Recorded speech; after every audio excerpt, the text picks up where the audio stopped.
Good morning there, YouTube. It's kind of tight here for us right now. We haven't been getting too many donations, not a lot of sales. We're trying to stop the blocking in the libraries. We're trying to stop the blocking at Intel, Intuit, and even Office Depot. They don't want you hearing this kind of information, and they're doing everything they can to stop us. They shut the whole internet off. 1 minute until showtime. In 2 different locations where I was broadcasting from. Shut it down entirely.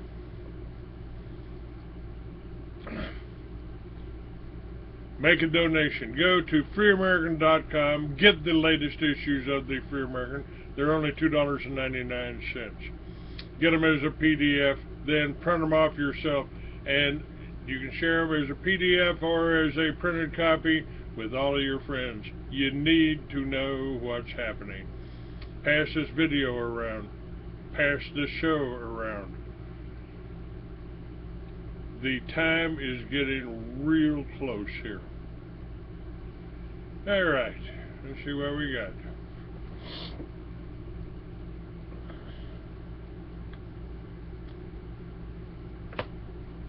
Your show will go live in 5 seconds. 4, 3, 2, 1. Blog Talk Radio. Now we can see a new world coming into view. A world in which there is a very real prospect of a new world order. The new world order does not mean surrendering our national sovereignty or forfeiting our interests.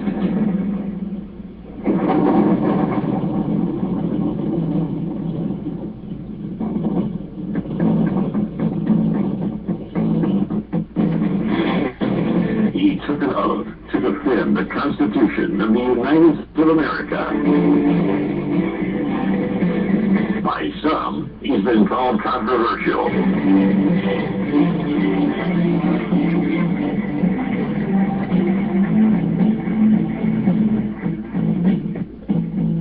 How can I convince you when your ears refuse to hear? You turn your heart away from me each time when I draw near. Your eyes refuse to move, mind they glance away in fear. Now, keep in mind that some of my guests have been approached by Homeland Security or FBI saying, why are you going on the Clay Douglas show? My message to those guys, if they're listening this morning, is go get a cup of coffee. Maybe you'll learn something. We both took the same vote. To defend the Constitution against all enemies, foreign and domestic. I don't recall there being an expiration date on that. Well, it's just a show. I don't like things that things we can't sustain. Knowing that you're right, blinded by the light. He is the free American, Clay Douglas. Blinded by the light. Catch the Free American weekdays at 7 a.m. Pacific, 10 a.m. Eastern. Every time I think about the damage that's been done, the anger wells inside me till I'm almost overcome. I want to tear the moon down from the sky and rock the sun. For the podcast and more details, visit www.freeamerican.com or catch the podcast by phone by calling 832-998-8631.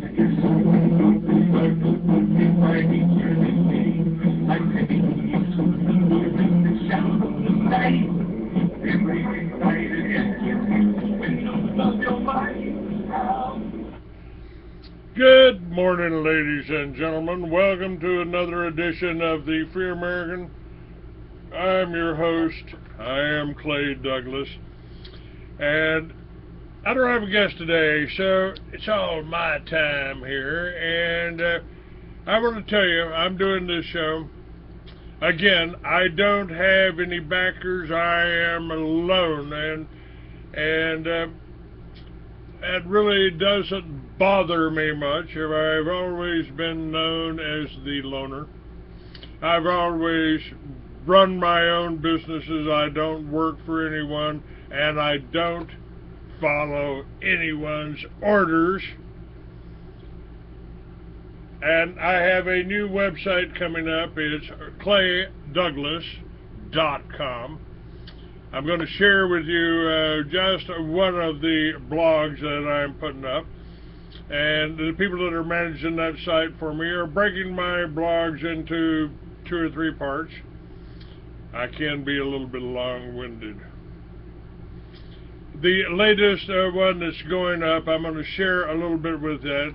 And we've got a lot of areas to cover, a lot of news to go. Probably a good thing I don't have a guest today. The title of the blog is Why the Jews Are Winning. Why the New World Order is winning for you folks. And I get a little sensitive. Oh, he's talking about Jews again. President Obama gave a speech addressing Europe and Russia on March 26th. And then I put parts of that up. They had been edited, and so people were a little concerned that it was out of context, so I wanted to give you the whole thing. It was here in Europe, Obama said, through centuries of struggle, through war and enlightenment, repression and revolution, that a particular set of ideals began to emerge. The belief that through conscience and free will each of us has the right to live as we choose. The belief that power is derived from the consent of the governed and that laws and institutions should be established to protect that understanding. And those ideas eventually inspired a band of colonists across the ocean, and they wrote them into the founding documents that still guide America today, including the simple truth that all men and women are created equal. But those ideals have been tested here in Europe and around the world. Those ideals have been threatened by an older, more traditional view of power. This alternative wisdom argues that ordinary men and women are too small-minded to govern their own affairs, that order and progress can only come when individuals surrender their rights to an all-powerful sovereign. Often, this alternative vision roots itself into the notion that by virtue of race or faith or ethnicity, some are inherently superior to others, and that individual liberty must be defined by us versus them, and that national greatness must flow not by what people stand for, but what they are against. That's Obama's words, Obama's speech, not edited. And what they are not saying is that this alternative vision, it's documented, it's been repeated time and time again for over 2,000 years of our history, and it's really the game plan and the outlook and the view of the Jews who say they're Jews but are not, are of the synagogue of Satan. Now, during this show, in this presentation here, I'm going to present you some views by notable people, powerful people, intelligent people that I've got to meet, interview, talk with, sit down, had coffee with, people like Lyndon LaRouche. Again, Lyndon LaRouche has been demonized, and he told you the truth about dope Incorporated. Here's one of his books. He's told you the truth about BRICS. He's also going to tell you the truth about BRICS. But this theory that you're not smart enough, you're not intelligent enough to run your own country, to govern yourself, that's been put forth by this New World Order's leader. And I've told you folks that the New World Order ain't new at all. It's an old world order. They just repackage it, spruce it up a little bit, flick the dust off, and present it to you like it's some kind of new idea. And this is one of the things that I'm addressing in this next column for ClayDouglas.com. This theory has been put forth by the world's wealthiest men many times, uncountable variations. As the subsequent articles here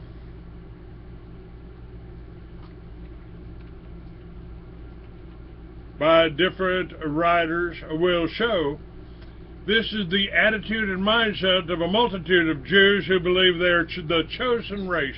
Chosen by whom is a very relevant question. Remember, according to the Bible, it was Satan who offered Jesus all the kingdoms on earth for his allegiance. And the Bible also told us this is a battle of principalities. I've been in this battle for many years. I did not start it, but only responded when attacked for expressing my conclusions from years of research in my magazine and radio shows. I've been fighting for our freedom and liberty for the last 20 years since I became aware. Not long ago, I was attacked and shunned by somebody I thought was a patriot.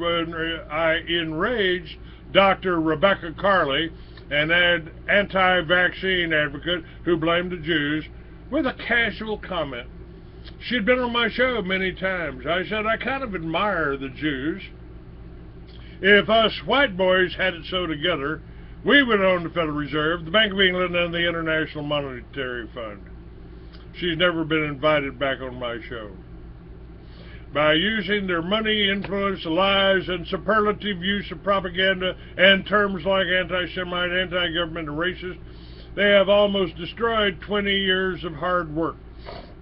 I get few donations, sell few magazines, books, or films that, while created years ago, are still just as relevant as the information assembled in this post.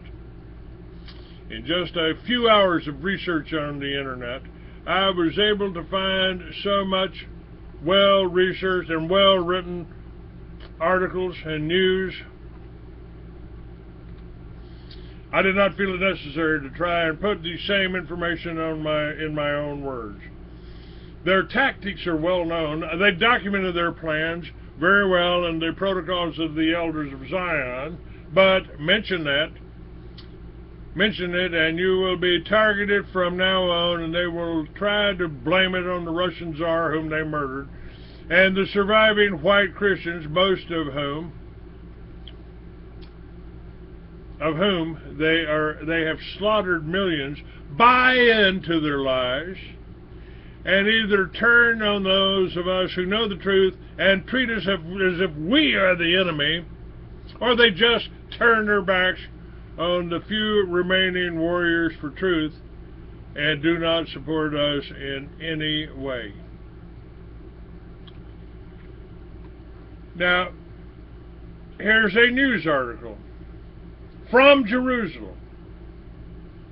In a campaign to improve its image abroad, the Israeli government plans to provide scholarships to hundreds of students at its 7 universities in exchange for their making pro-Israel Facebook posts and tweets to foreign audiences.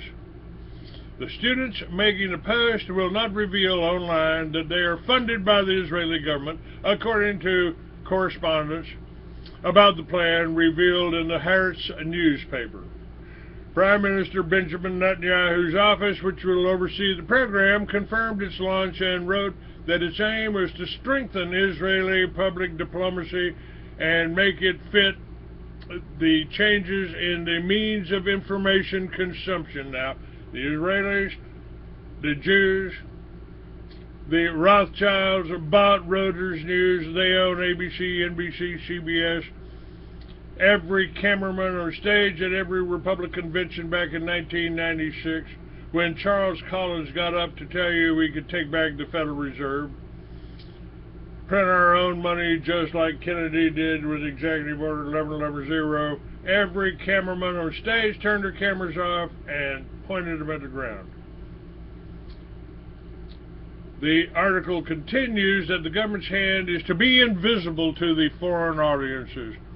Daniel Seaman, the official who has been planning the effort, wrote in a letter on 5th of August to a body authorizing government projects that the idea requires not making the role of the state stand out, and therefore it is necessary to adhere to great involvement of the students themselves without political linkage or affiliation. According to the plan, the students are to be organized into units at each university and a chief coordinator who receives a full scholarship, 3 desk coordinators for the language, graphics, and research who will receive lesser scholarships, and students termed activists will receive a minimal scholarship. Mr. Netanyahu's aide said the main topics the units would address related to political and security issues, combating calls to boycott Israel and combating efforts to question Israel's legitimacy. The official said the students would stress Israeli diplomatic values, freedom of religion, and pluralism. But Alan Lil, the dovish former Director General of the Israeli Foreign Ministry, criticized the plan as quite disgusting. University students should be educated to think freely. When you buy the mind of a student, he becomes a puppet of the Israeli government grant, he said, and you can give a grant to do social work or teach, but not to do propaganda on controversial issues for the government. Now, that's exactly what happened yesterday, and my guest, Trevor Labonte, kind of nipped that in the bud, because the Keith Davies, the working with the con man, simply a con man, Walid Shubat. Oh, well, I was a Palestinian terrorist. I'm a self-admitted Palestinian terrorist. I'm a Palestinian. I was born in Palestine. Oh, my God. Oh, my God. What a propaganda artist. And even CNN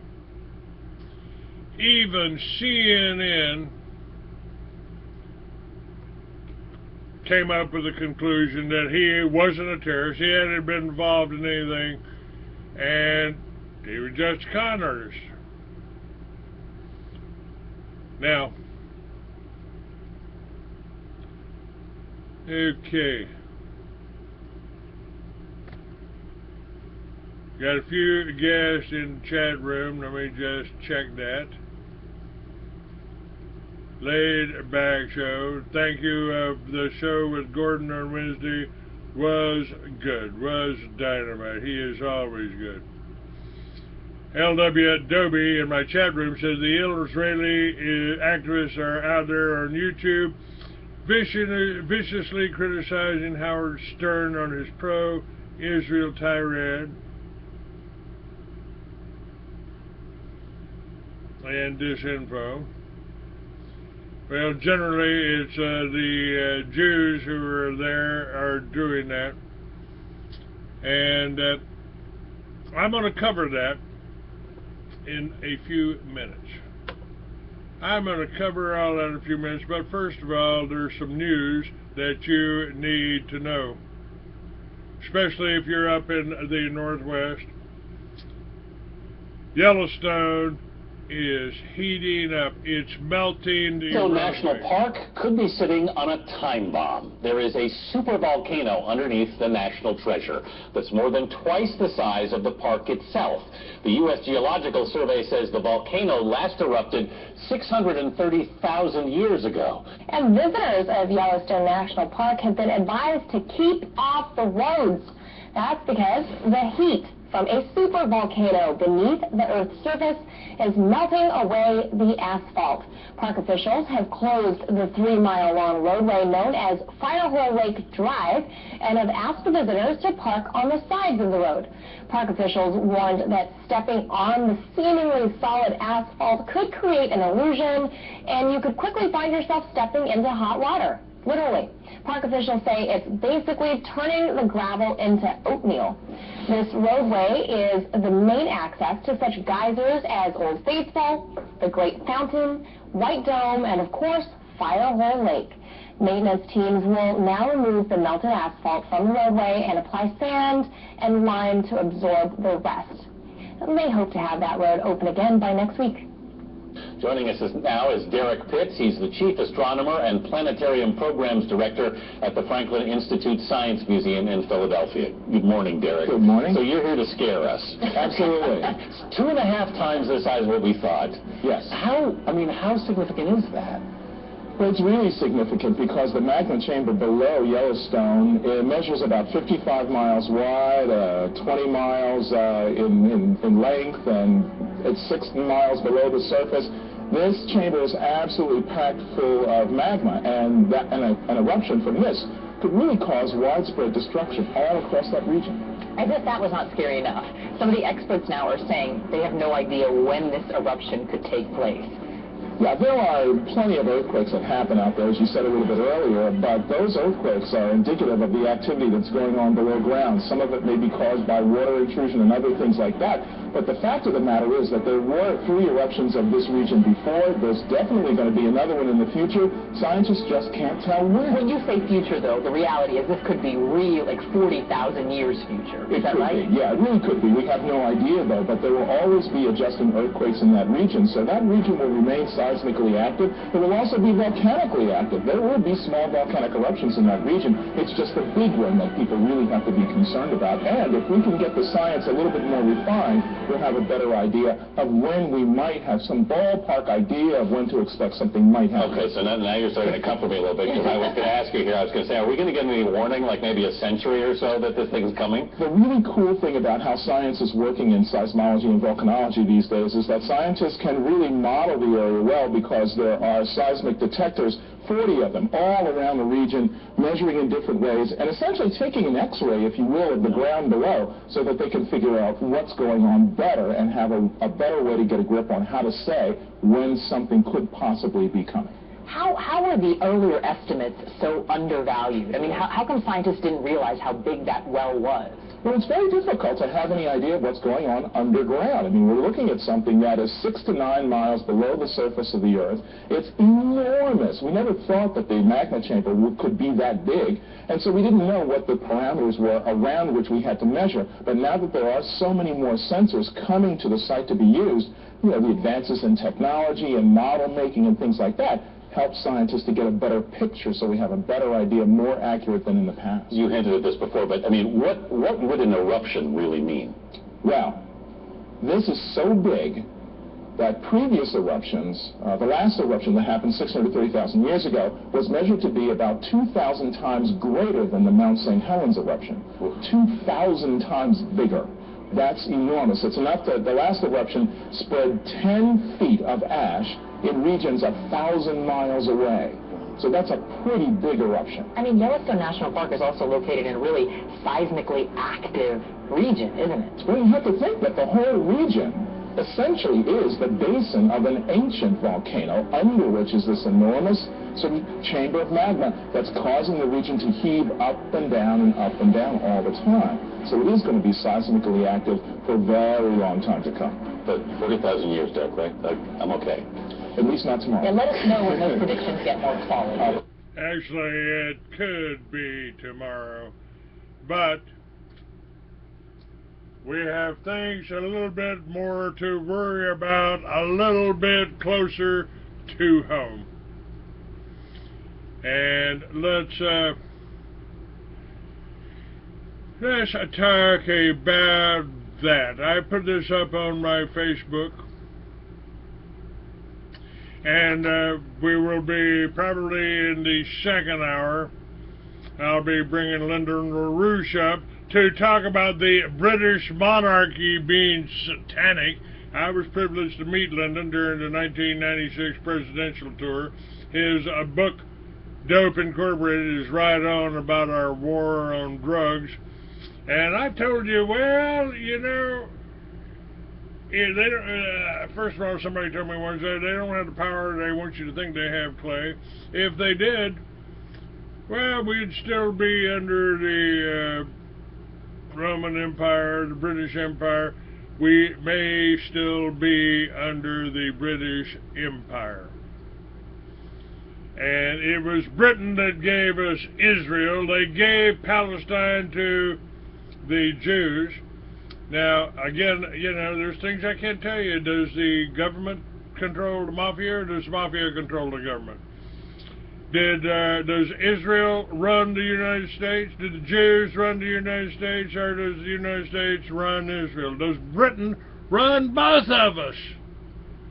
It's hard to tell, and it's research, so we've just got to keep looking at what's happening here.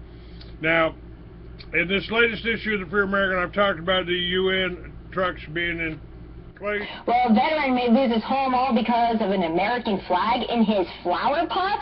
A Florida Homeowners Association has declared only plants are allowed in flower pots, and they fined him more than $8,000. If he doesn't pay up, they could foreclose on his home. They said it's an unauthorized object going in a flower pot.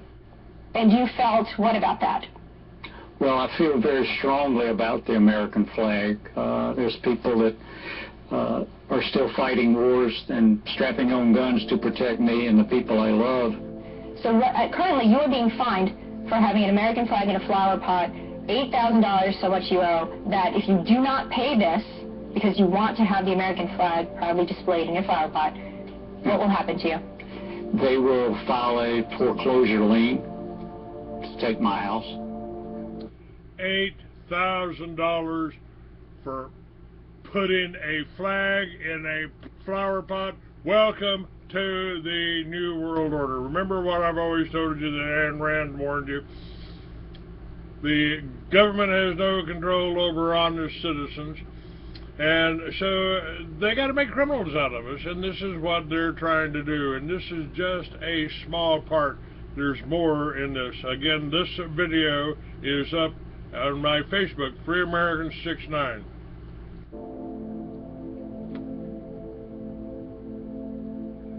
If you've looked around the streets of your own hometown and maybe you've seen stuff that looks like it came out of a war zone, well, get used to it.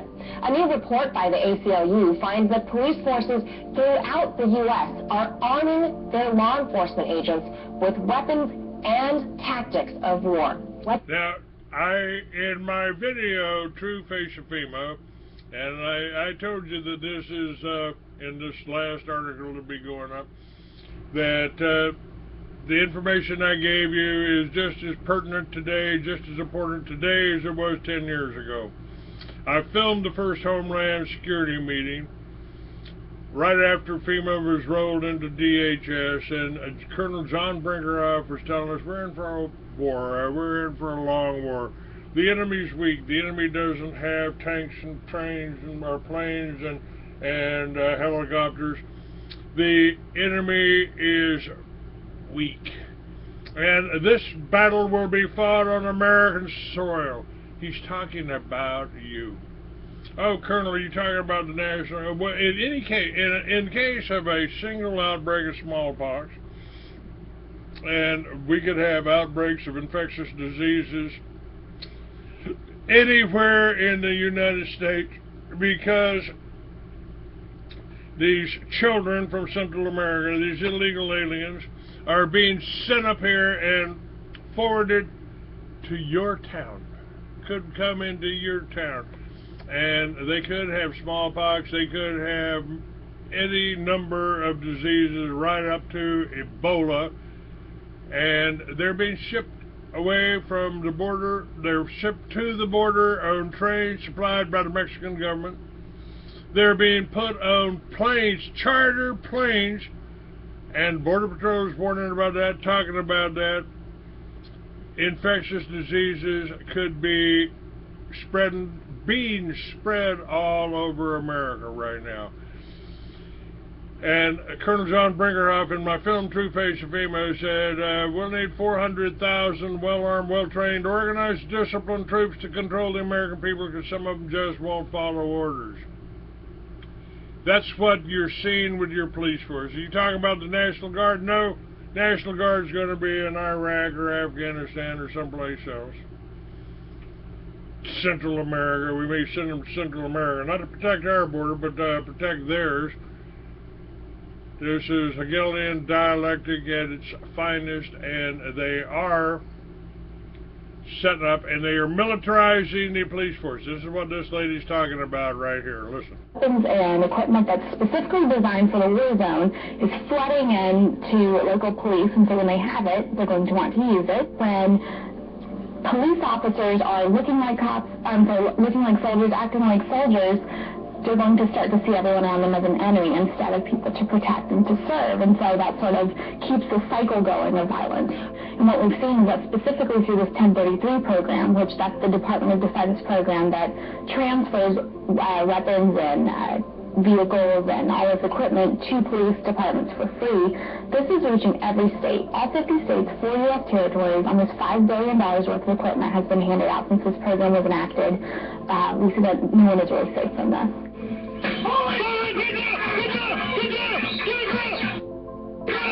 Video we rarely see Portland police on camera raiding a drug house, but tonight a family says this video raises questions about the death of a man inside. Police used a taser on Jermaine Darton during that raid last May.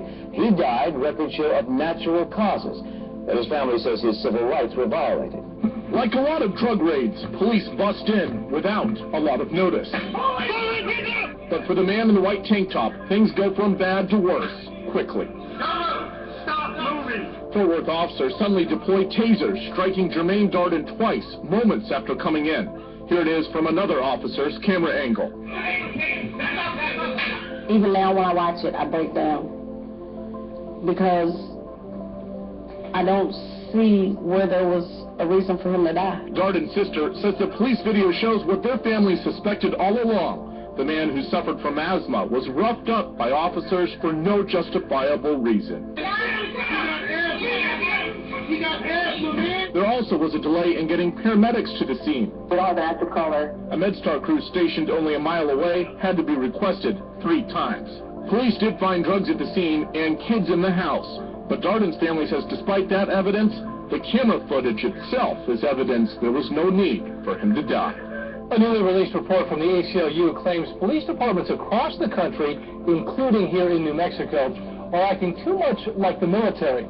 The report calls out police for using military gear and SWAT crews in situations that don't require them. I think New Mexico is just reflective of the trends that we're seeing nationally. For ACLU New Mexico's director, Peter Simonson, the lines have blurred between wars overseas and police forces on the streets at home. Police departments in New Mexico and across the U.S. have become more aggressive, particularly with SWAT teams. Simonson says departments have also increasingly become geared up with U.S. military equipment. An Indiana woman accusing police of excessive force now, and surveillance video right here caught the whole incident on camera.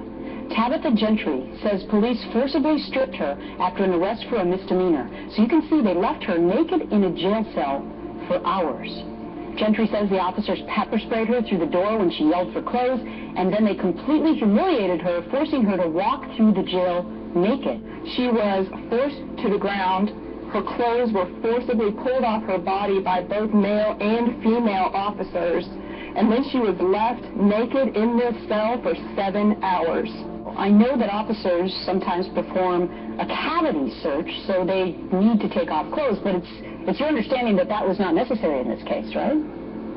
There was no cavity search. There was no search at all. This was a humiliation tactic. This appalling story that you reported on yesterday was picked up by Drudge, a woman who was forced to strip naked at gunpoint during a terrifying SWAT raid. This is Homeland Security coming into her home, and of course, as usual, we don't get any explanation as to why they did this. Well, this is basically a couple in Florida. They were the victims of a dawn raid on their home by both police and DHS agents. They basically burst into the house at 6 a.m. The couple were in the shower. They just got out of the shower, so they were wrapped in towels. So you had basically a naked woman being forced onto the ground at gunpoint. And after that, they spent 2 hours trashing their house. Said apparently they were looking for electronics and laptops. She described it as, quote, 2 hours of pure hell.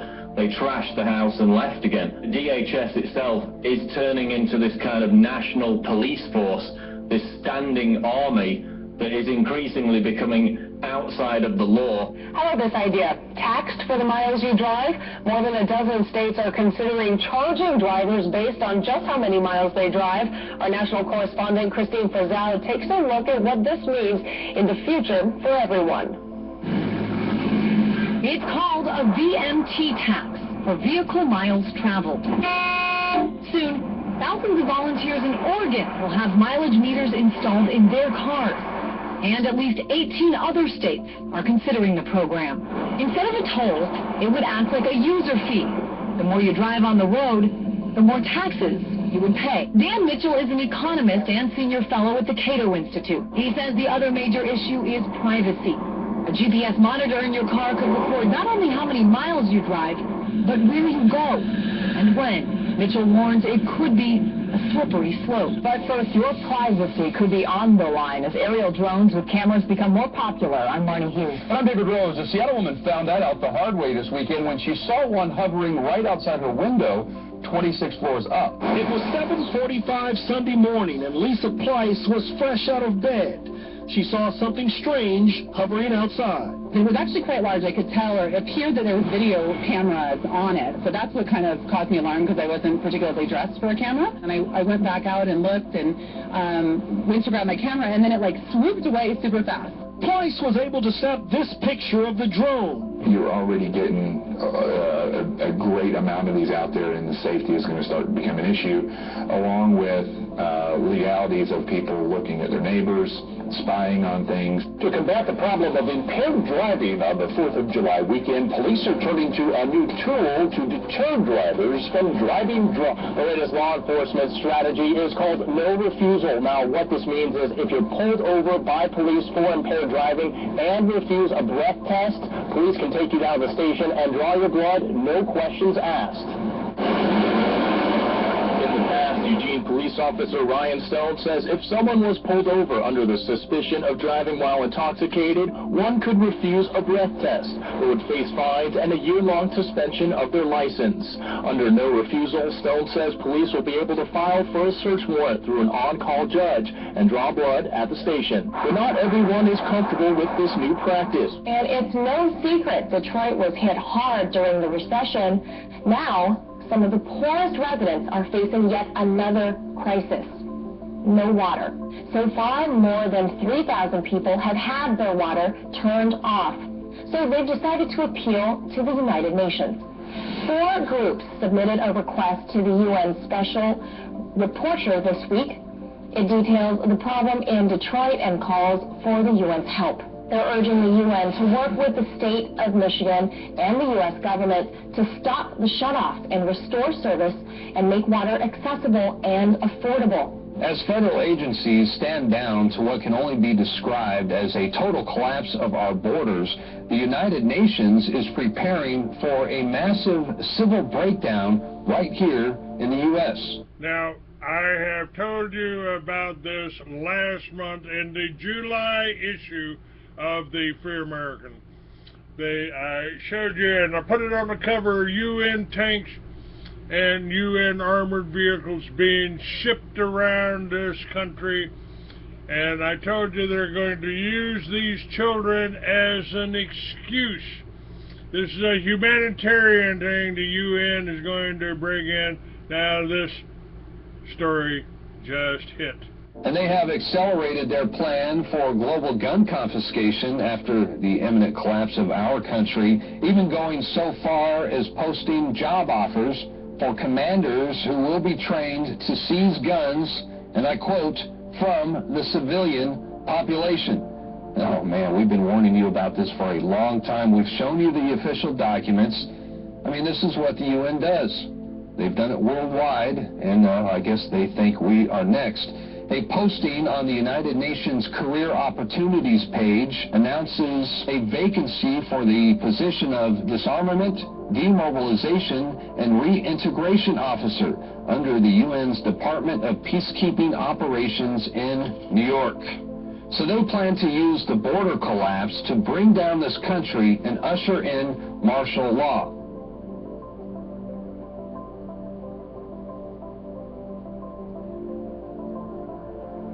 They're showing pictures of the UN vehicles right here in Texas. UN armored cars. More than one. June 12, 2014. UN vehicles on fire. Here in Dallas, Fort Worth, Texas, riding down 183. We've got armored UN vehicles.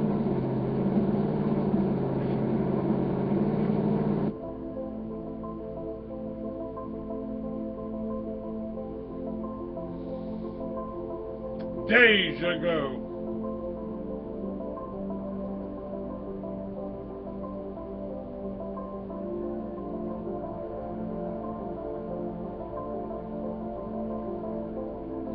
Up on Free America 69 Facebook page. Agenda 20. Heard of preemptive strikes, but what about preemptive prosecutions? Muslims in the U.S. are outraged by what appears to be America's latest tactic in its war on terror, entrapping people it suspects might plan terrorist acts in the future. Marina Bognai explains how almost 95% of convictions for this crime are the result of FBI provocations.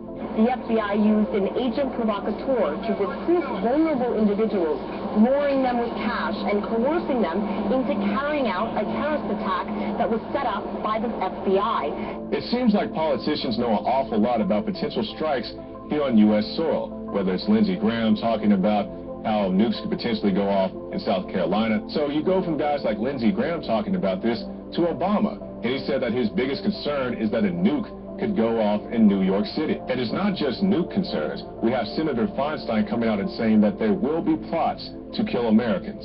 So this is where I think we need to build our intelligence to see that we can disrupt a plot in this country before it happens, because there will be plots to kill Americans. One of the things I worried about 12 years ago and that I worry about today is that there will be another 9/11 attack, and that the next time it'll be with weapons far deadlier than airline tickets and box cutters.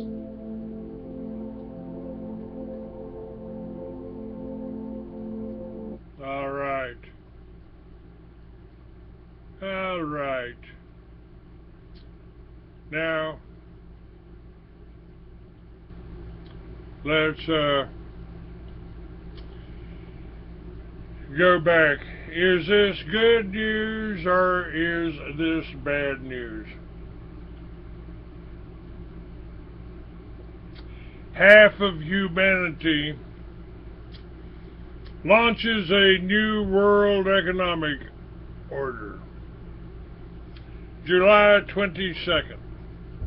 In mid-July, as the planet is being racked by growing war horrors in the eastern Ukraine, Iraq, and Gaza, and by economic depression caused by the death throes of the transatlantic financial systems, heads of state representing half of humanity gathered in Brazil and took the first steps to creating a new world economic order. The leaders of the BRICS nation, this is Brazil, Russia, India, and China, and South Africa, met on July 16th for the BRICS conference, and the next day they were joined by the heads of states of South America and the capital city of Brasilia. The BRICS account for 43% of the world's population and 27% of the planet's land area. When America is added in, they jointly represent 48% of the human race and 1/3 of the Earth's land areas. As the summit and its numerous associated bilateral and multilateral meetings, that half of humanity adopted a project that is premised on rejecting the current casino financial system and replacing it with one providing credit for high technology development projects, on educating and training youth to meet the growth challenges of the future, on full respect for national sovereignty, banishing the imperial policy of regime change and wars, and on explicit promotion of the common good among nations, the Westphalian principle.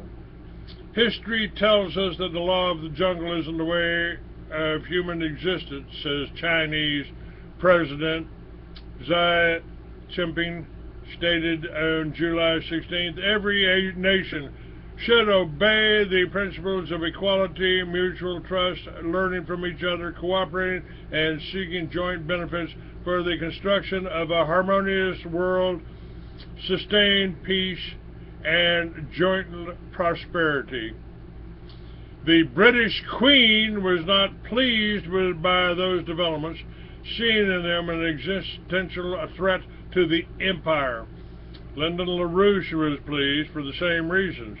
For 40 years, the renowned American statesman has devised programs organized for them internationally of global financial reform and great development projects, most recently his 4 new laws to save the U.S. now, precisely the sort that have been placed on the agenda by BRICS.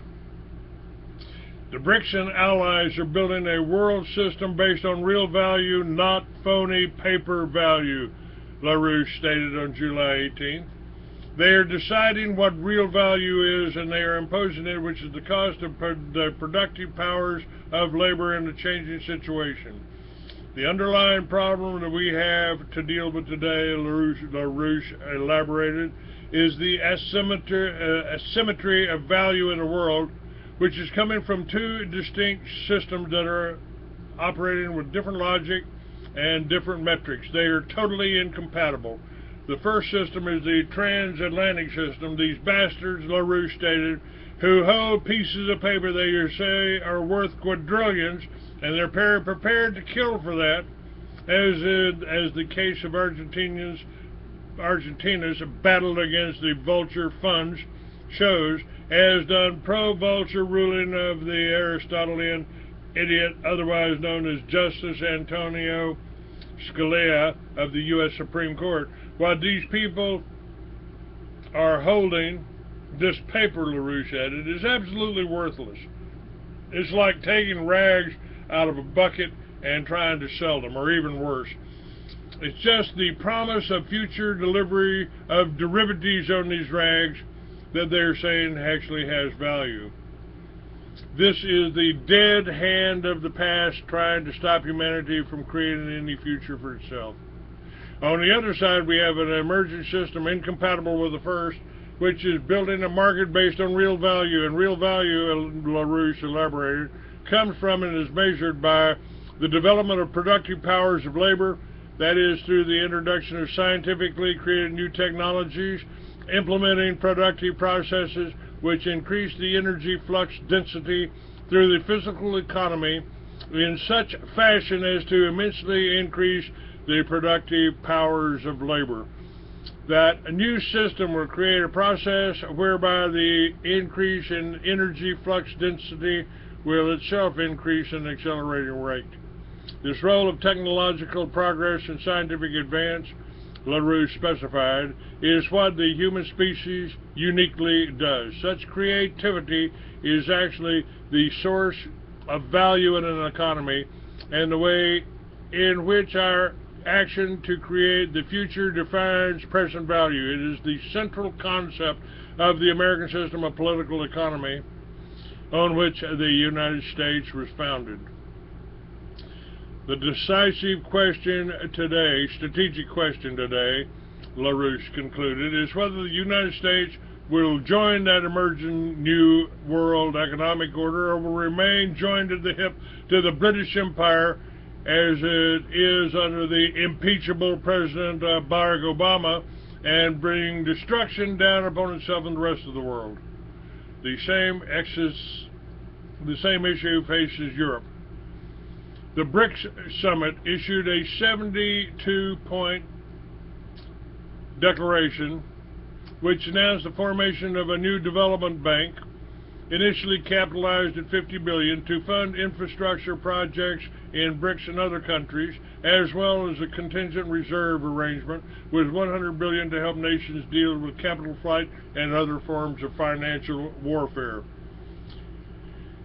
Most international commentators have engaged in endless contortions, dissecting sentences from the declaration and speeches of the summit, to try to determine whether these new BRICS institutions are meant to merely complement the British Empire's International Monetary Fund and other institutions, or to replace them with a new financial structure. But the answer to that question lies not in the parsing written or spoken words, but in the intent behind the creation of the new institutions, which is best reflected in two fundamental issues which are pervasive through the discussions: the future and youth and nuclear energy.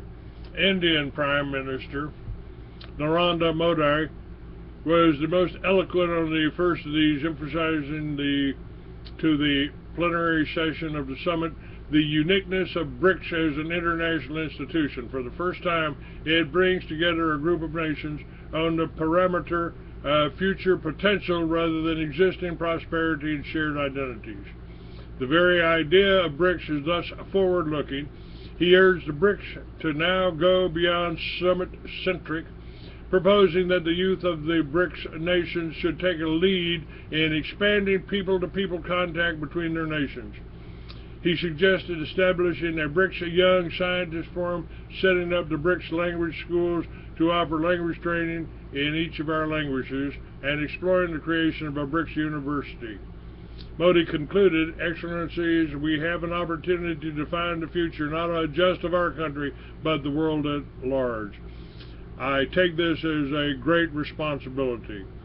And Vladimir Putin struck a similar note in comments to the press on July 15th, evaluating the results of his trip. The BRICS are all young states, and the future belongs to the young. And this is what I have told you, folks. People working with people working with each other, people helping each other. It's what I have tried to urge you to do for a long time. Now let's see if I can find that.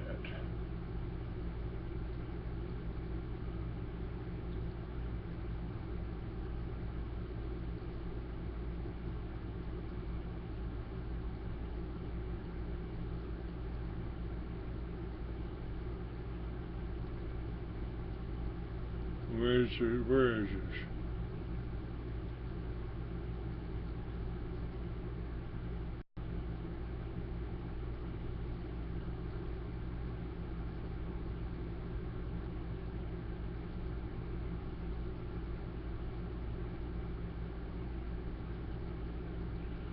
Hold on a minute, I will find it.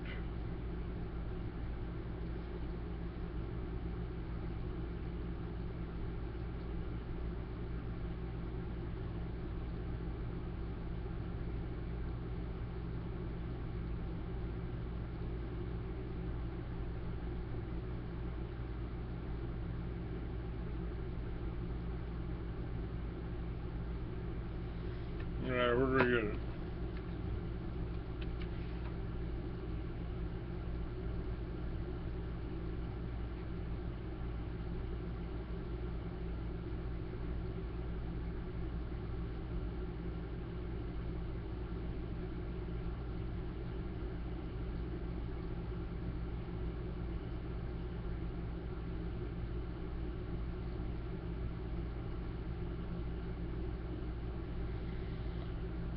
Alright, see where we can find those here.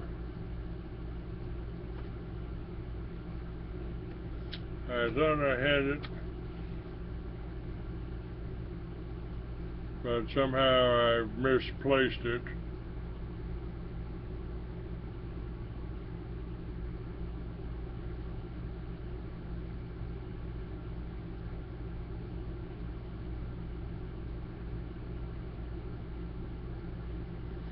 Alright, let me switch over to here. We'll find this here just a second.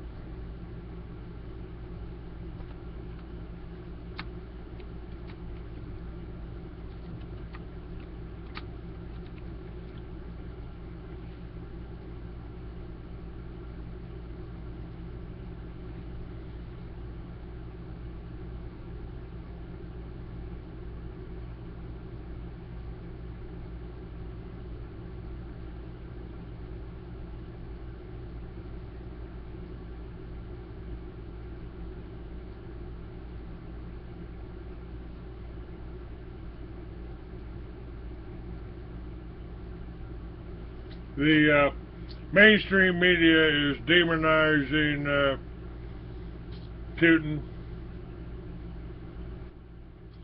At this moment, all of my past... We'll see if we can pull this up. accomplishments mean nothing.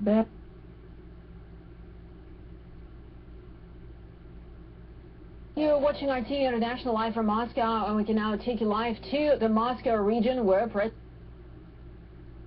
Vladimir Putin is making a statement on the crisis in Ukraine. Let's now listen in. Yes, please. Mr. Putin, I would like to ask, I'm from Interfax, because we waited for quite a while, so we accumulated a lot of questions. How do you assess the events in Kyiv? Do you believe that the government or the president pro tem are legitimate? At what conditions are you willing to support them and to maintain contacts with them? And do you believe it's possible to go back to the agreements of February 21, which we mention quite often here? Itaritas, hold on a second. Russia promised financial support to Crimea. Yesterday an instruction was given to the Ministry of Finance. Is there an understanding of how much we will give, from what source, at what conditions, and when this help will be provided, as the situation there is quite complicated? Hold on a second. Just wait a while. Okay, don't hurry. I need to write it down.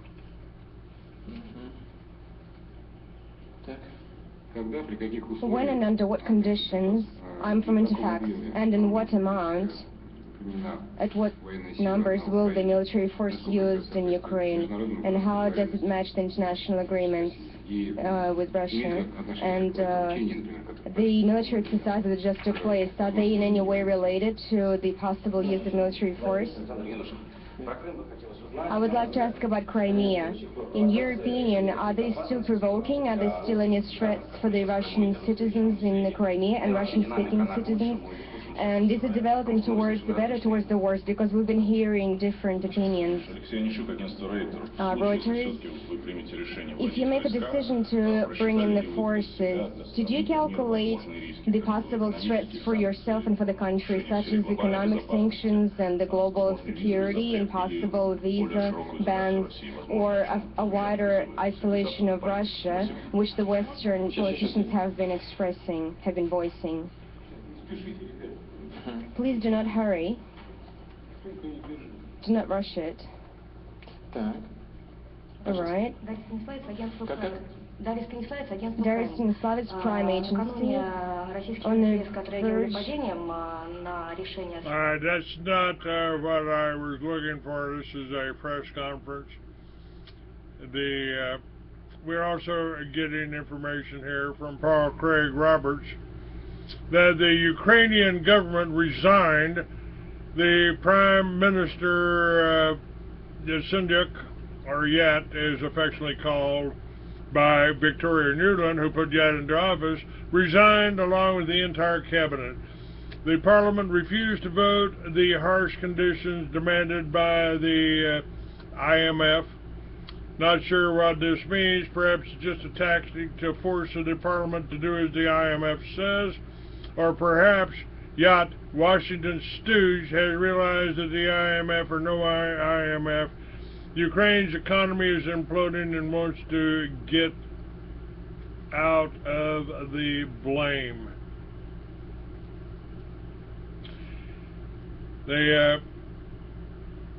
Paul Craig Roberts checked it with the BBC, the New York Times. There's not one word about the collapse of the government of the Ukraine.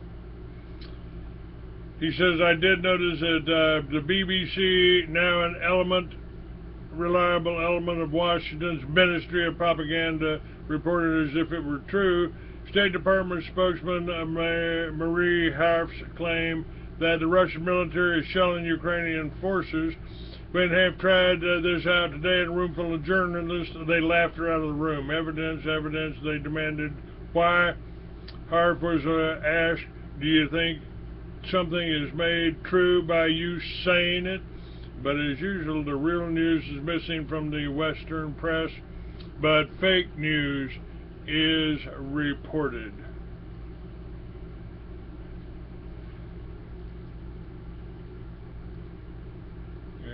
what else we got here?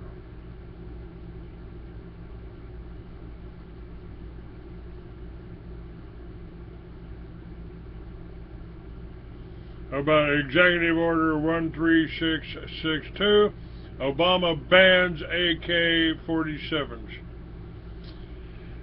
And we've got a drought in the western states. They're calling mandatory water restrictions on California, and at the same time they're calling for water restrictions. One woman stopped watering her lawn and was cited for a brown lawn. All right.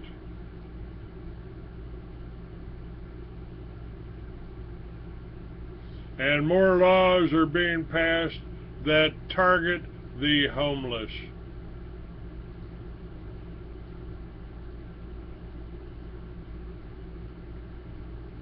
All right, what do we got here?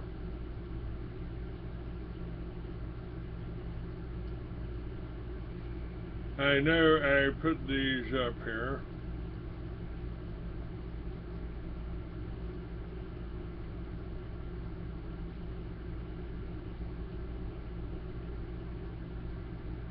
Yeah, Phil, I don't know what's going on with you. I got Truth Radio, I got Crusade up, I got Blog Talk up.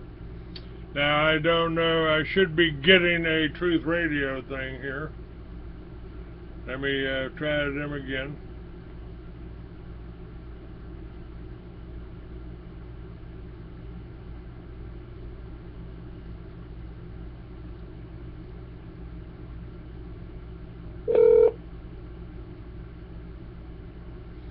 Alright, Truth Radio, they said, telling me in the chat room we got no sound of Truth Radio.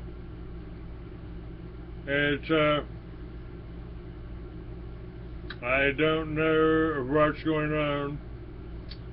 LWW, do you have sound? I don't know what's happening here.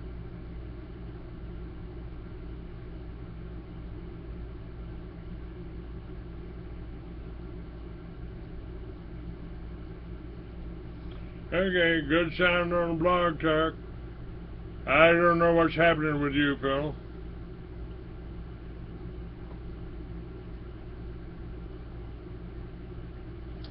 Alright, where we at here? Let me see here. Let's do this.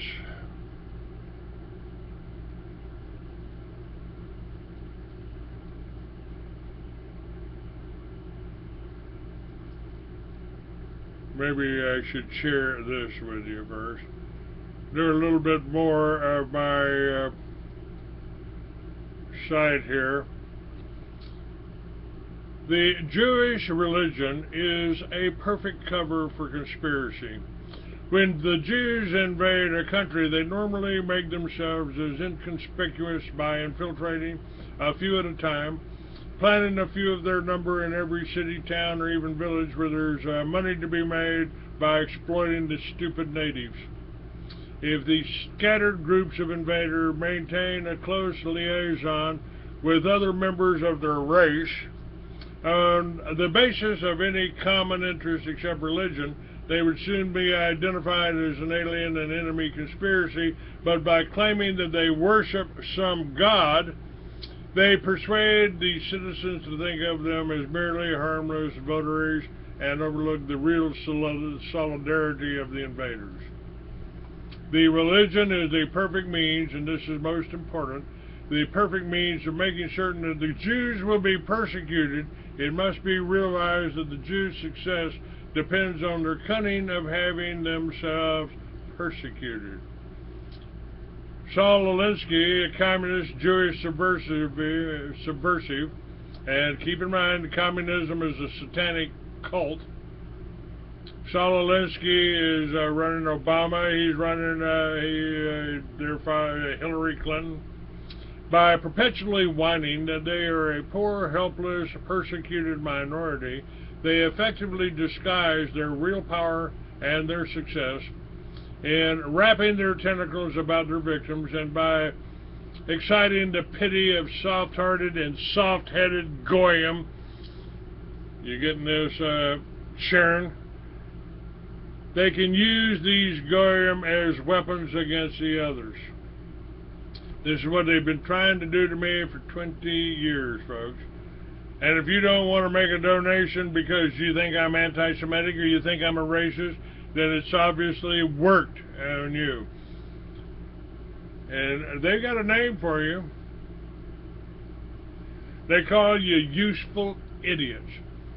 By establishing a reputation for being persecuted for their religion by awfully wicked pagans, they can make it seem that they, poor innocents, are suffering for their piety whenever their depredations and malevolence have so exasperated their victims that the latter try by legislation or violence to free themselves from the aliens who are exploiting and oppressing them. The Jews' religion, which is presented as presented to the Goyim, seem to validate their boast of a particular righteousness, makes possible the greater part of their secular, i.e. economic and social subversion and eventual destruction of the nations they invade. We're approaching that point very quickly right now. It must be remembered that the Jews operate by discovering and exploiting causes of dissent within nations, exciting classes and comparable groups within the nation to reciprocal antagonism, exacerbating the rivalries to the point of civil war until the nation is paralyzed and reduced to masses of individuals who feel they no longer have anything in common except the geographical territory they inhabit. The Jewish technique, as was too candidly explained by the notorious communist agitator Herbert Aptheker, but I got his picture here, consists of finding large groups of goyim who can be isolated from the rest of the society on the basis of some economic, occupational, regional, cultural, sexual, or racial interests they have in common, persuading them that they are oppressed by the wicked society, inciting them to hatred of their oppressors, and by making them greedy for the profits they think they can gain by demanding their rights, and thus setting each group against all others until the nation is paralyzed by pseudo-legal contention that may hopefully be expected to eventuate in civil wars, massive massacres, and a reversion to total barbarianism. And what have I told you? Divide and conquer is their modus operandi. The Jews, who are always careful to wail that they are a persecuted minority with a passion for godly justice and are thus prepared to incite the underprivileged to outbreaks for social justice, and of course, well known that all the multiple forms of subversion are directed by Jews, often quite openly, although they usually try to associate with them some hired or light-headed members of each group they are inciting to what will be in the end self-destruction. The same parade of religiosity facilitates the utter principle offensive against the occupied nation if it belongs to our race, which is morbidly susceptible to rhetorical appeals to sentimentality and ideals, fancy changes of the real world to make it more pleasant, usually by some magical transformation of human nature. And here we got Hillary Clinton did her thesis in Wellesley on Saul Alinsky. Obama was another Alinsky acolyte. Aryans, especially females, are easily intoxicated by rhapsodic talk about all mankind, brotherhood of mankind, world peace, equality of races, all men are born equal, and similar nonsense. The adult Aryans who believe in such things without help from lysergic acid or even alcohol is simply proof of Kipling's observation that words are the most powerful drugs used by mankind. Jews cannot be held responsible for the mental weakness they exploit, nor even their success in exploiting it. In the United States, for example, they have for decades been openly inciting the blacks to plunder, beat, rape, and murder their white oppressors, and the white Americans are not only so craven and masochistic that they submit themselves and their children to savages' outrage, but so fatuous that they believe the Jews' pretense that they are acting out of concern for the underprivileged rather than out of hatred for the Aryans, as well as to profit from the misfortunes of the modern Canaanites whose country they have effectively occupied. The Jews' contempt for their befuddled and spineless victims is probably justified, but I think it is obvious that their success was made possible in the United States, as according to Philo, it was in Canaan, by the awe excited by their religious professions in the mind of the unwitting enemies whose countries they have invaded. Ask yourself why a black, if a black joins the NAACP or a Jew joins the ADL, why are whites demonized and put down for joining the Aryan nations or a Christian identity church? This is a form of cultural warfare. Yeah, let me see what I got here.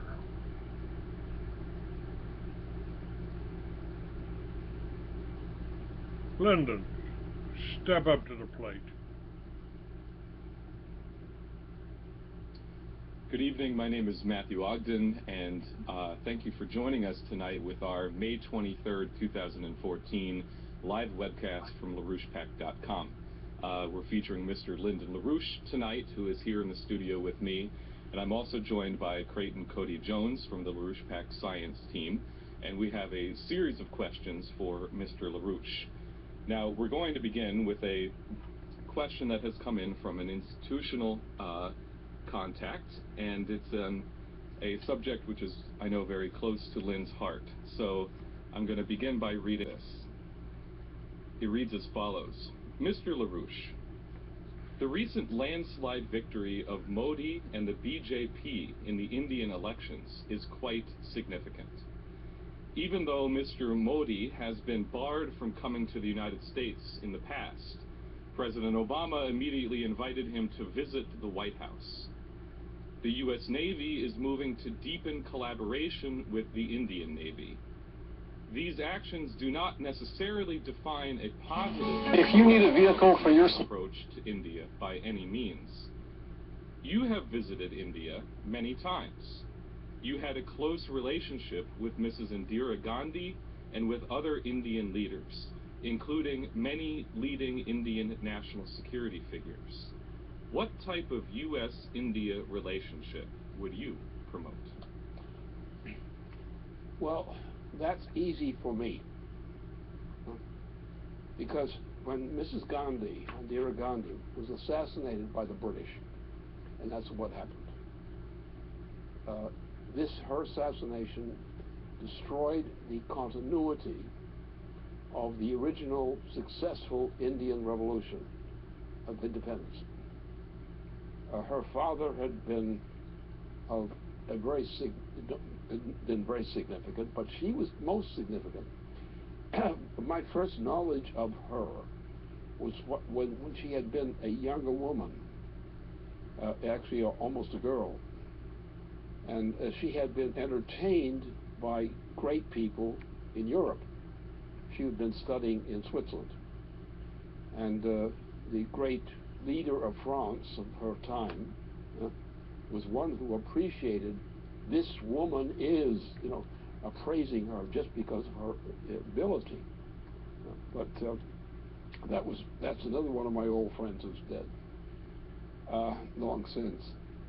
But I had a very close relationship, as Helga did also, with her. We visited her a number of times. We were in touch with her in various reasons. And I was in a court case at the time. I received the notice with a really insulting thing. In this case of what I was pleading. And they laughed at the fact that my friend Indira Gandhi had been assassinated. It shows you the kind of people from that region of Virginia, what they're like,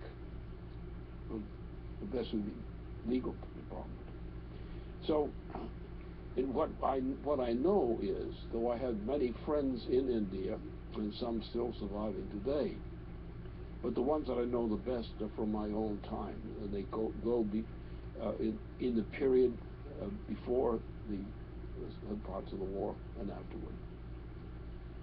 Now, what this means is essentially Modi, his appointment tends to suggest, and in other words, in these kinds of cases, you never know exactly what's going to happen.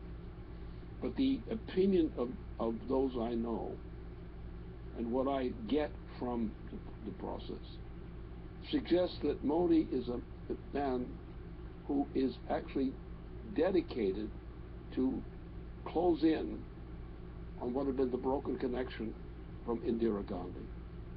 I mean, Indira's children were not great statesmen. They were good people, but they were not great statesmen. And we had a lot of problems later on. We had institutions in India which were always good institutions. I had close relations with them, as I'd had, with other places. For example, with Japan, we had people in Japan who were my cooperators in dealing with other areas. The Mitsubishi at that time, particularly the Coral Canal. There were other Japanese who were working out of the intention of the canal, the Panama Canal, the new Panama Canal direction. This is one of my first personal contacts with a leading Japanese businessman. So, now what does this all mean? What it means, if we can assume, which is the fact that Modi was not popular with the U.S. or all the British, which is a very good sign. So therefore, what this means is that India is now falling into place under Modi as a partner with Russia and China. But this means that the most important nations of Asia and Eurasia, the most important nations, the most important powers, take the population size of India, take the population size of China, take the other fringe areas of Eurasia in that area who are friendly, apart from the Islamic community. The Islamic communities tend to be contaminated with the British influence, and therefore the Saudi Arabia is most typical of the criminality among the Saudi Islamic community. But so therefore this means that now you have an integration between China and Russia, a very functional one. This extends into Africa, extends into other parts of the world. India is coming into quite naturally into play, despite the problems with Pakistan and nearby Pakistan, inside India. Despite those problems, you have a great portion of the population of this planet is actually in part with Russia, China, India, and other countries of that region. So you have a major part of the powers of the planet are located in the populations there. Secondly, the trend in the transatlantic region is since about 1970, or even before. The United States, South America, and Europe have been declining since about 1970. In other words, the interval between the assassination of John F. Kennedy and then the next step at 1971, where the crisis occurred, where the U.S. economy, since 1971, the actual physical economy of the United States has been in a consistent trend of decline. Similarly, Europe, Western and Central Europe, have been in a period of decline since about the same time. South America is in decline and has been ever since then. So that now the western part of the world, the transatlantic part of the world, is now in a fatal kind of decline. Now, the situation is now that if I have my druthers, in terms of people who, in important positions inside the United States, agree with my policies, including the kind of policies you would associate with Bill Clinton today, which he would tend toward, those policies, as perfected by me, because I have an integral relationship with that president, and therefore we have a certain reciprocal relationship of a very funny nature, but it's a very efficient nature. And therefore with Bill Clinton coming in as potentially the reviver of the Democratic Party from its doldrums under the beasts which we had recently, including Obama, that the fact that the Republican Party may have useful individuals in it, but the mass of the Democratic Party, if brought together with its now hatred, where about 3/4 of the American population hates Obama, absolutely hates him. They're afraid to take him on, but they hate him, and they hate him more and more as time passes. Now with what Keisha is doing, and don't underestimate what the world knows about Keisha, forces around the world realize that what Keisha is doing as a candidate, qualified to be the winner, if she gets a fair shot at getting the votes counted properly, that this Keisha's selection, even an interim selection, as the new senator from Texas, would mean a revolution in the politics of the United States. Right now, we're in that vicinity. Even if she doesn't quite make it, she's still a factor. For the western states of the United States, south of the Canadian border, and that is the northern tier of the Canadian border, is a different area. But the water-scarce area of the western states of the United States depends upon a water program which we're going to have to develop, because we can't do NWAPA anymore. There isn't enough water in the system to maintain the NWAPA program, except in Canada or some parts of Northern. But you cannot maintain a water system under these present conditions. We're going to have to get out of the green policy, because under the green policy there is no hope for the survival of the United States. And the British know that. They're our enemy, the British Empire. It's our enemy. It's the enemy of all decent people on this planet. There may be some decent Brits in there somewhere in the woodwork, but the British monarchy is an obscene, satanic force. And I do not exaggerate when I say satanic. Because Zeus, who's the author of the Roman Empire, and the author also of the British Empire, is otherwise known as Satan. And believe me, this British monarchy, especially that of the present Queen and her family, immediate family, is satanic. All right. Now, with that in mind, let's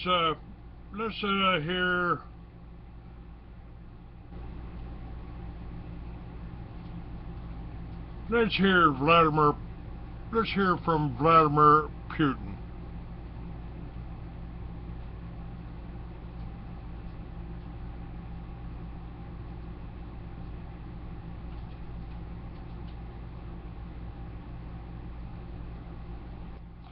Vladimir Putin!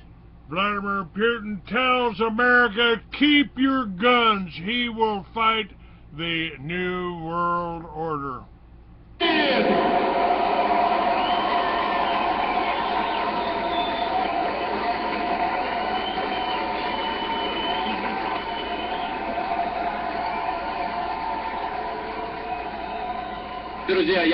Dear friends, First and foremost, I would like to thank all the citizens of Russia who participated in the election today, and especially I would like to thank those who have gathered here in Moscow. I would like to thank you all those who support us, all over our big homeland. Thank you, everybody. All those who said yes to a great Russia. I asked you once, will we win? We will win, and we have won. We have won in an open and fair struggle.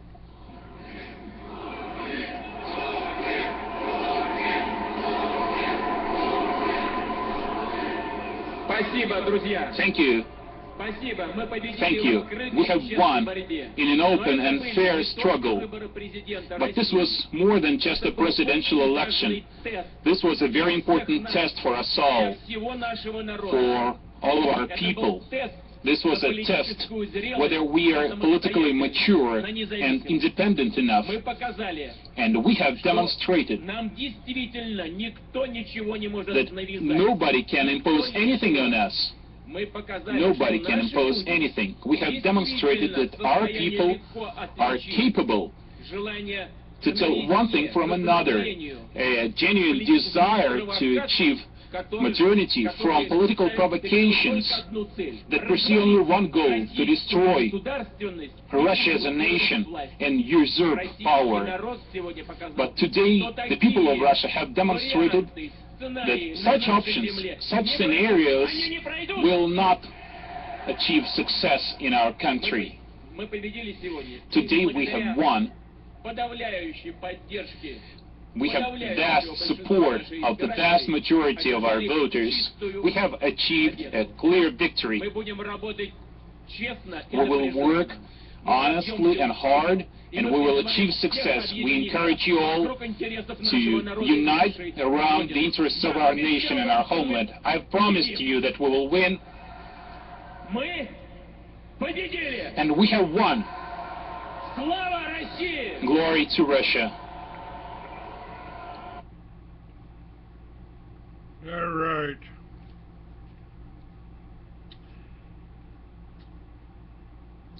Now, let's talk about these Zionists now. Let's talk about these Zionists.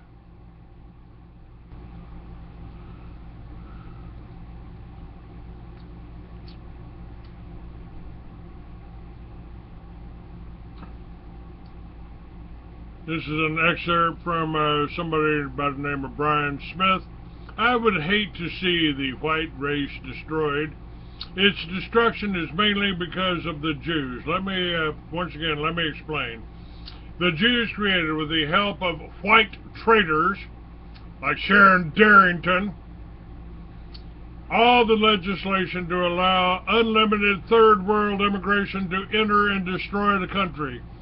Also, the Jews led the crusade for racial integration. Next, the Jews have blocked in the form of nearly endless money, which one way or another comes out of our pockets. And the Jews own the media. Virtually all movies, all sitcoms, all commercials, with very few exceptions, must be with Jewish approval or they don't get on the air. The Jews' power to control the white through his media is absolutely tremendous. And the Jews use this great power to brainwash whites into thinking that race mixing is a good idea. It is the right thing to do. Look at the Disney movie Pocahontas, for example, which glorifies the interracial union of a white and an Indian. The movie also disparages the white race as morally inferior. Look at MTV and the cinema. And Sesame Street, the media's message encouraging white interracial mating and appreciating white history are virtually on every channel all day, all night. How much, and by the way, it's the Jews that don't want the blacks in there. It's the Jews that don't want even the Sephardics. Israel is an apartheid state, but they want to do it to all of us, everywhere else. Look at how much harm the Jew does. Why do they do it? Do they really hate us that much? Why would they want to destroy the white race? Believe it or not, the main reason the Jews use their power to mix the white race is because Jews feel threatened by the intelligent, culturally brilliant white.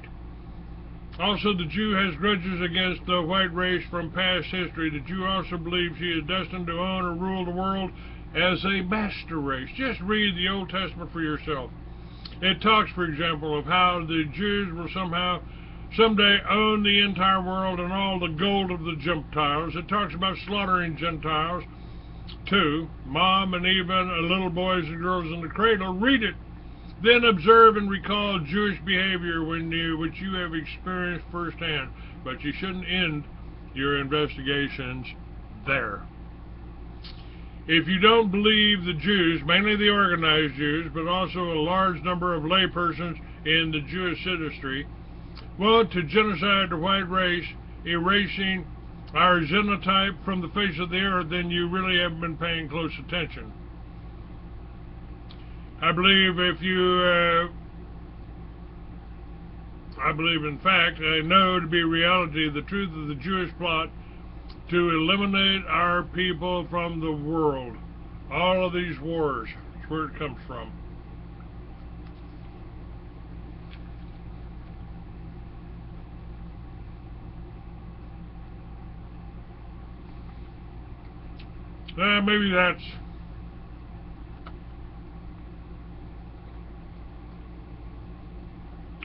Maybe that's too harsh for you friends.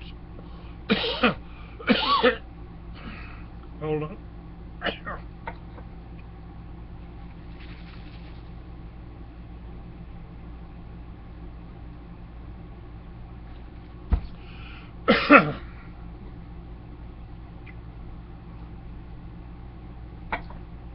Maybe that's a little excuse me. Maybe that's a little too harsh for you fence sitters and the Judeo friends in the scatterbrained evangelical Christian community, but I really don't care how you take these revelations. They are revelations, because thanks to the twisted monopoly of Jewish power, many of the uninformed and naive either don't know the facts or they feel big, dumb, fat, and comfortable and choose not to know what their minds warn them of implicitly.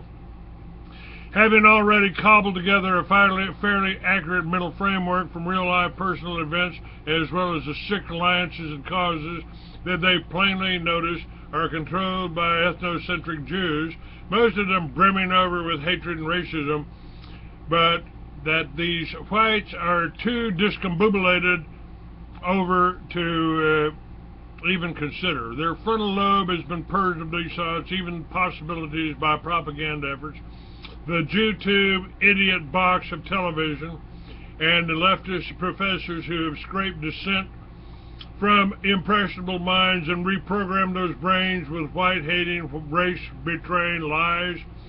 Lies fashioned and shaped like a skillful but ill-willed sculptor chisels out a malformed monster of a statue from a piece of stone. These are Jew lies, and they are big, wide, and hard to surmount, at least for the unawakened among our people. But the most advantageous Jewish characteristic, at least for our survival, is the fact that their leadership occasionally lets the truth slip out because of their unapologetic chutzpah, or their giddiness over their success of their diabolical social experiments, where whites and other peoples are used by Jewish supremacists almost like lab rats in the convoluted maze of the Ashkenazi Jews' own design. If I'm scaring you with these descriptions, perhaps you should just stop reading now or listening now and go watch CNN, or look at Jewish porno films, because the worst is yet to come. I am not going to sit back and let my people, who have constructed and built the greatest civilizations the world has ever known, who have invented almost everything of value, be genocided without speaking up. And this is what I told my ex-wife, who sold me out to the Jews, who tried to do what the Jewish doctors wanted by put him in long-term care, make sure he takes this medicine, get guardianship. He may never be right again. The Jews are not going to stop what they're doing to us. We are going to have to stop them, even if that means separating them from our midst permanently. This is harsh medicine, but you better be ready to swallow it when the rubber meets the road. Soon you will have no choice. Here's a British writer, McKilliam, warning of Great Britain's plight under the Jewish jackboot and accessing some pretty scary Jewish quotes in the process. The Khazar Jew, Rabbi Rabinovich, stated at a special meeting of the Emergency Council of European Rabbis in Budapest on January 12, 1952, our Control Commission, in the interest of peace and wiping out interracial tensions, will forbid the whites to cohabit with whites. The white women must cohabit with members of the dark races, the white men with black women. Thus the white race will disappear, for mixing the dark and the white means the end of the white man, and our most dangerous enemy will become only a memory. We shall embark on an era of peace and plenty. The Pax Judica, and our race will rule undisputed over a world of dark peoples. We will openly reveal our identity with the races of Africa and Asia. This speech was recorded in full in the U.S. publication Common Sense and reprinted in the September 1952 issue of the Canadian Intelligence Service. Thus, you see, with few exceptions, every Khazar Jew is working for the complete destruction of the white race and of the British people. They are using Jewry as a device to gain world control. And as Lyndon LaRouche tells you, the British government is satanic. It's been taken over. The Jewish religion, the Talmud, is satanic. McKilliam continues, Israel Cohen, a communist spokesman in England in 1912, wrote a book, A Racial Program for the 20th Century, setting out communist policy. The following is an extract from this book, which was entered into the U.S. Congressional Record for June 7, 1957, page 7633. We must realize that our party's most powerful weapon is racial tension. By propounding into the consciousness of the dark races that for centuries they've been oppressed by the whites, we can mold them to the program of the Communist Party. In America, we aim for subtle victory. Unfortunately, these Ashkenazi Khazar Jews have implemented their policies a long time ago. We are on the road to one world government, as I've told you, of the bankers, by the bankers, and for the bankers, not because the white majority wants internationalism, but because big Jewry desires its implementation. The genocide of Europeans and European Americans is probably the biggest plank of this poisonous Zionist platform. Prominent Jews have admitted to the truth of this policy of eventual white extinction, and everything that is happening in America and throughout Europe only further attests to it. Why are they doing this? John Birdman Bryant attempts to explain the why of the Jewish war on the white humans, making several pointed points.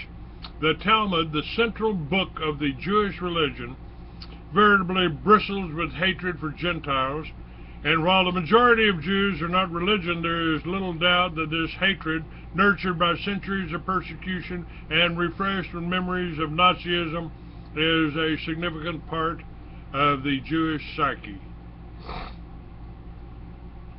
Their past persecution has given Jews not only a negative attitude towards white Gentiles, but a desire to protect themselves from further persecution, and in conjunction with their eye for an eye and never forget mentality, a taste for revenge. The destruction of the white race and its culture ostensibly serves both of these purposes. Jews as a people regard themselves as competing with Gentiles, at least in the sense of preferring their own people rather than Gentiles to succeed and hold power. Now this is really the key here, folks, because this is what they're doing. They never let a Jew fail in business. They always are there to help, loan money, do something like that. And this is where they are winning. This is why they're winning over us. I can't get my people, my Americans, and I started this whole thing. I started this magazine, I started this radio show to save the people, because I swore I would not sit back and watch that boob tube, that Talmud vision. I would not watch them murder and slaughter children and families without trying to do something. So I started the militia, I started this magazine, I started this radio show. Not because I hate Jews, I don't really hate anyone. I don't care what your sexual preference is. I don't care what you do in your bedrooms and who you do it with. I don't care whether you're smoking pot, snorting cocaine, or shooting heroin. You want to kill yourself, go ahead.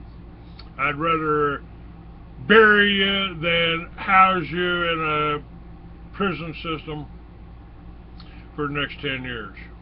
Kill yourself, go ahead. But they want you to be a slave. They want you to be in jail. They want to make criminals out of you. This is what the drug laws are about. This is what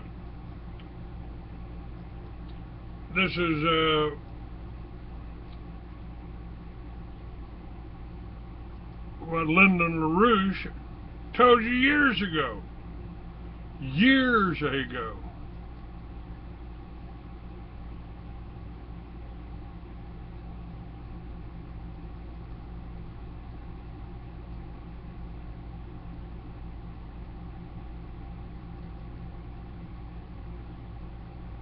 Yeah, this ain't written by J.B. He may have actually got a job there. But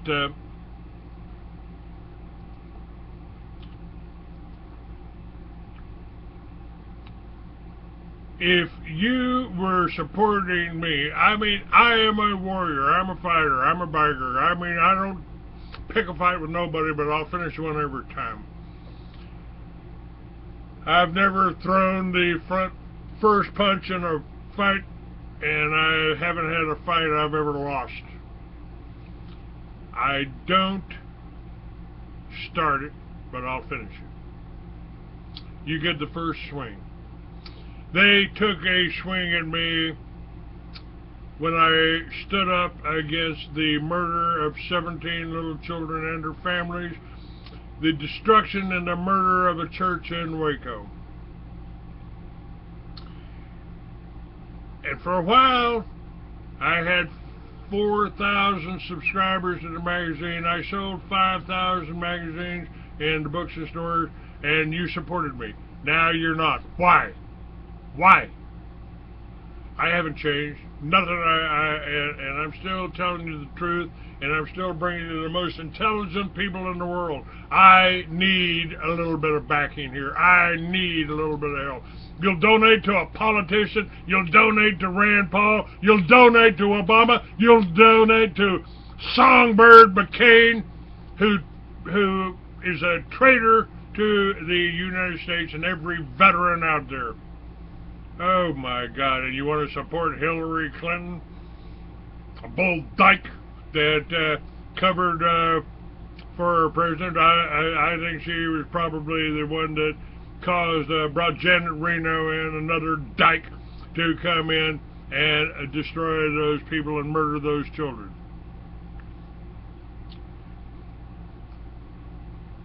And since whites are their major competition. Now, again, let me repeat this, because you need to understand this. You may not agree with everything I say, and I may not be right in everything I say, but I am certainly right more often. I've never been sued for libel or slander. I've been slandered a lot. I've been libeled a lot. But I need a little bit of backing here. The Jews as a people regard themselves as competing with Gentiles. So if you're a Gentile and you're backing me, then you're competing. You are trying to compete. At least in the sense of they prefer their own people rather than Gentiles to succeed and hold power. And since whites are their major competition, what better way to foster the desired success than to literally destroy the white race and its culture? But maybe the why question is not nearly as important as the how question. How are they accomplishing the destruction of the white genotype throughout the world?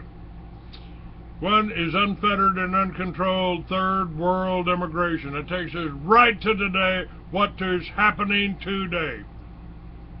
This is the most clever and devilish method for displacing us in our own lands. It was Jews who agitated for and finally got adopted into law the 1965 Immigration Nationality Act that placed no limitations or quotas on massive non-white immigration into the United States.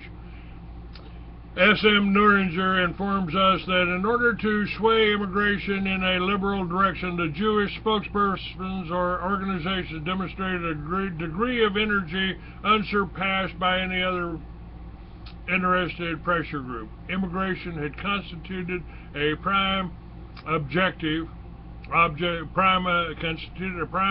of concern for practically every major Jewish defense and community relations organization. Over the years, their spokesperson has assiduously attended congressional hearings, and the Jewish effort was of the utmost importance in establishing and financing non-sectarian groups such as the National Liberal Immigration League and the Citizens Committee for Displaced Persons. This has nothing to do with Jewish-sponsored. This is nothing less than Jewish-sponsored genocide. There's no other word for it. And yet all we ever hear is about the Holocaust. Al Cronkite informed us that the New York Senator Jacob Javits, also Jewish, who in 1951 had written an article entitled Let's Open the Gates, which he proposed setting a new immigration level of 500,000 per year, was as an ardent promoter of the Seller legislation. He was joined by the American Council for Judaism Philanthropic Fund, the Council of Jewish Federation and Welfare Funds. This is probably a bill collector. Hang on. Hello, who do I have here? Hello, my name is Charlene Comerford, and I'm calling from Terra Improvement Plus. May I please speak to Clayton Douglas? You got him. Who are you and what do you want? Okay, I'm from Terra Improvement Plus. I'm from your health plan that you chose to have, that you recently enrolled, and I'm just calling. This is just a welcome call, to thank you for choosing Terra Improvement Plus, and we're calling to welcome you to your new plan and answer any questions you may have. I don't have any. I'm doing my radio show right now. You might put on there that calling me between 9 and 11 Texas time is not a good time. Okay, we won't. All right. Thank you, and we're sorry we're bothering you. No problem. Okay? Bye-bye. Are you pleased with it so far? Yeah, you're fine so far. Okay, you have a good day, sir.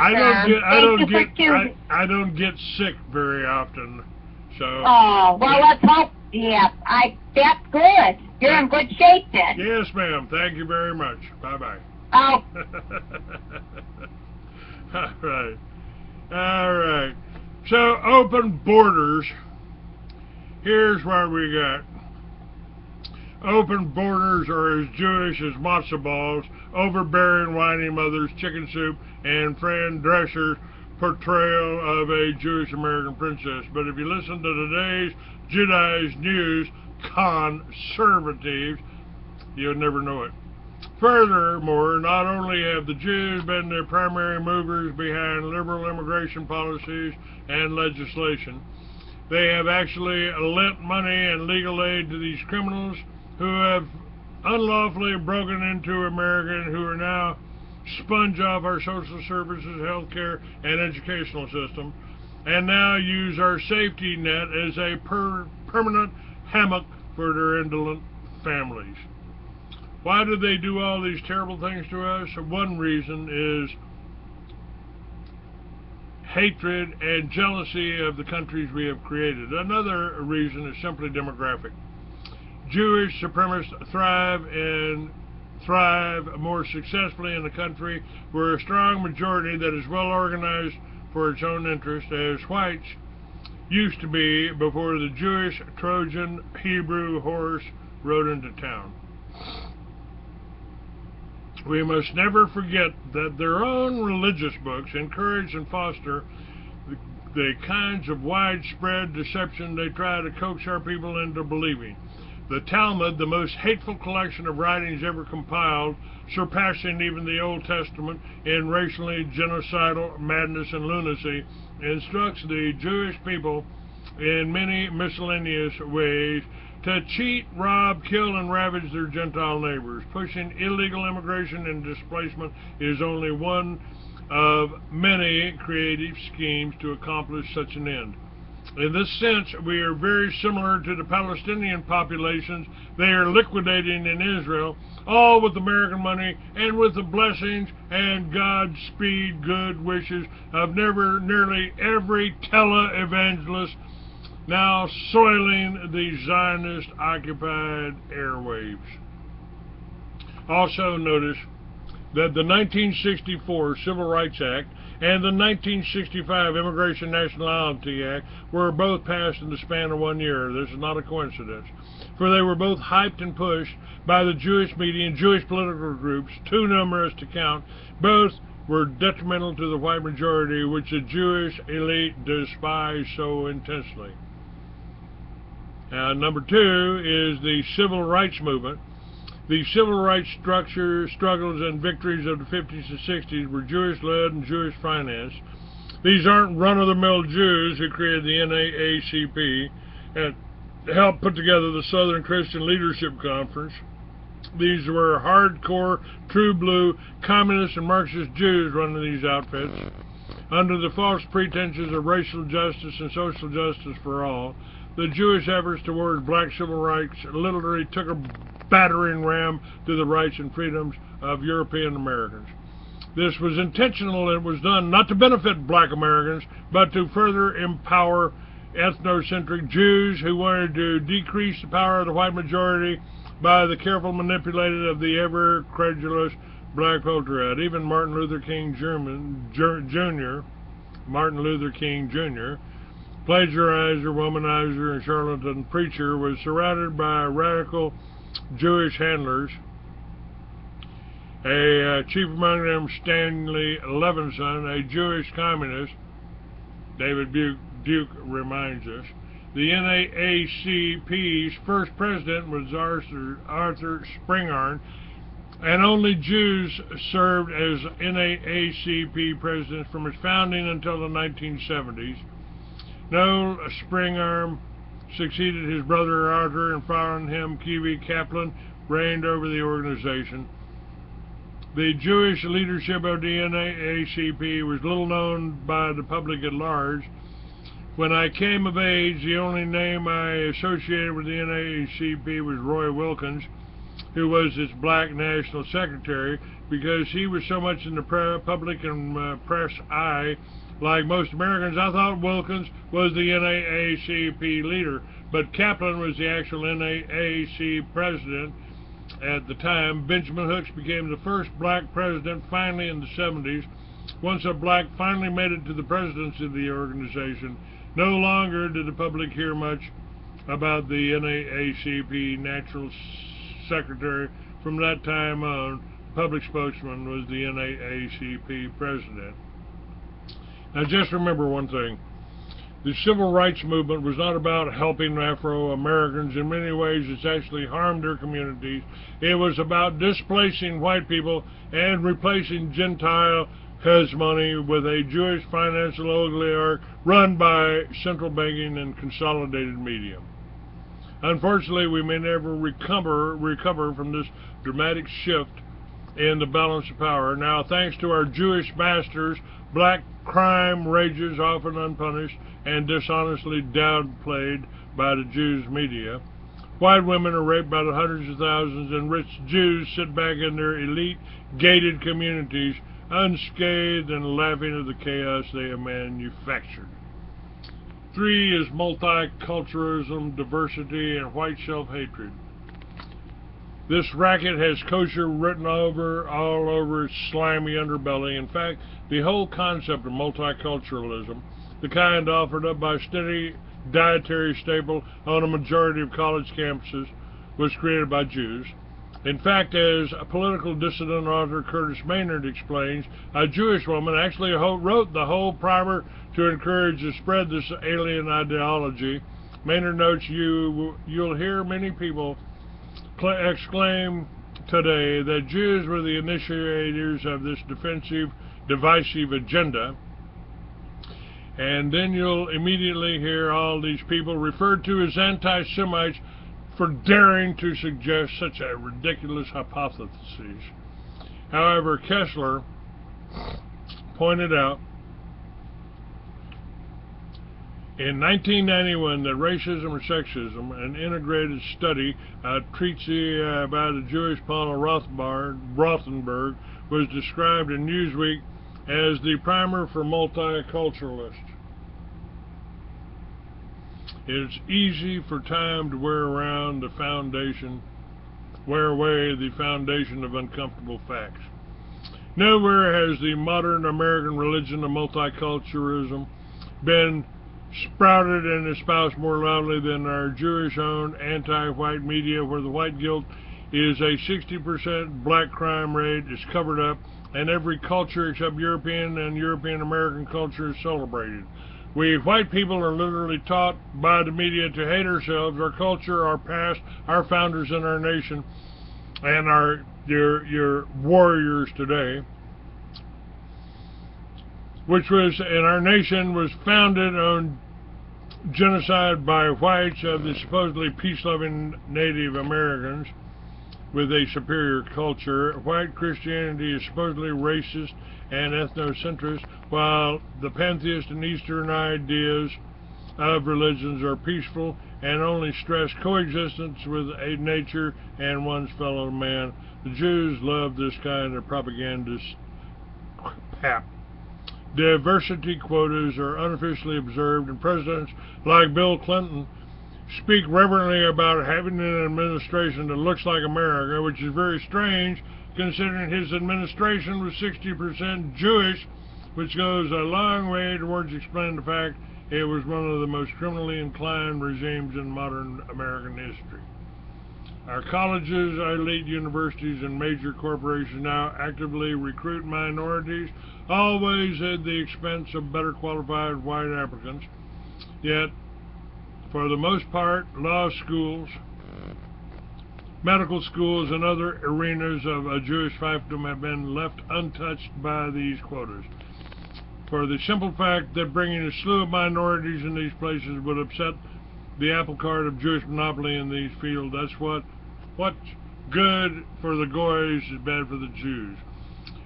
And below is one almost mind-blowing example of the Jewish double standard that's never talked about for fear of having to wear the crass tattoo of village anti-Semite.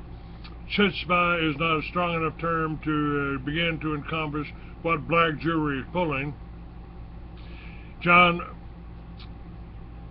Masanukas of the Australian newspaper The Herald writes the following: Melbourne, Jewish leader Ozzy Aliber, staunch defender of Australian multiculturalism, said the policy has no place in Israel. This is a country that was set up and created as a Jewish country for the Jews, he told a Jerusalem newspaper.